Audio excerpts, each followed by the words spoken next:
After Trevor Engelson was deemed surplus to requirements, Meghan moved on to dating and then eventually becoming engaged to celebrity Canadian chef Cory Vitiello in 2014. Cory Vitiello, the owner of trendy Toronto eatery The Harbour Room, opened doors to a higher class of society for Meghan. This social circle included the son of a former Canadian Prime Minister and the global membership director of the elite private club Soho House, Marcus Anderson. This relationship provided Meghan with the means to make the jump from an actress to a socialite. A source said this is what led Meghan to make a lot of connections and network because she's now in the leagues with the big dogs and their powerful influencer wives. Crazy enough, this is how Meghan met her now best friend Jessica Mulroney. Jessica is married to Ben Mulroney, who is the son of former Canadian Prime Minister Brian Mulroney. She also happens to come from a wealthy family and is an heiress to a famous Canadian shoe line called Brown's Shoes Inc. She's basically a fashion designer who's designed outfits for the Canadian Prime Minister's wife, Sophie Trudeau. In short,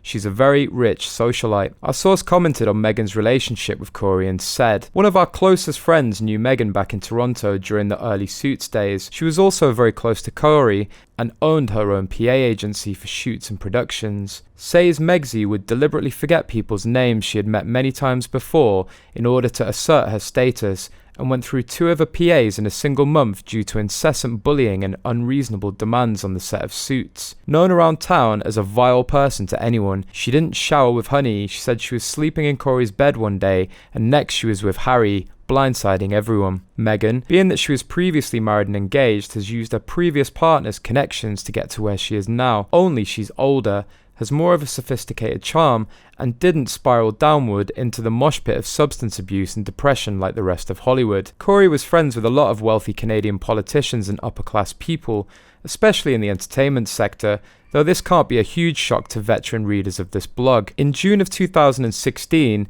it was one of the social gatherings that Meghan and Cory attended where she met Prince Harry. According to Tom Bauer, the former Suits star was casting a spell over Prince Harry whilst still living with her chef ex-boyfriend. She put into action a plan to befriend a group of well-connected Brits. Among them were Harry's childhood friends Violet von Westelhoff, who was working as a publicist for Ralph Lauren. In a conversation with Westelhoff at Wimbledon, author Tom Bauer writes, "The dark-haired actress persuaded sensitive soul von Westelhoff to set her up on a blind date with the Queen's grandson. Her problems were familiar to all unknown unmarried actors in their mid-30s, fear of loneliness, and personal and financial insecurity," Bauer writes. Unsurprisingly, Meghan was preoccupied by her own financial security and finding a husband. Before agreeing to the setup, the book claims, von Westelhoff sent Harry photos of Meghan.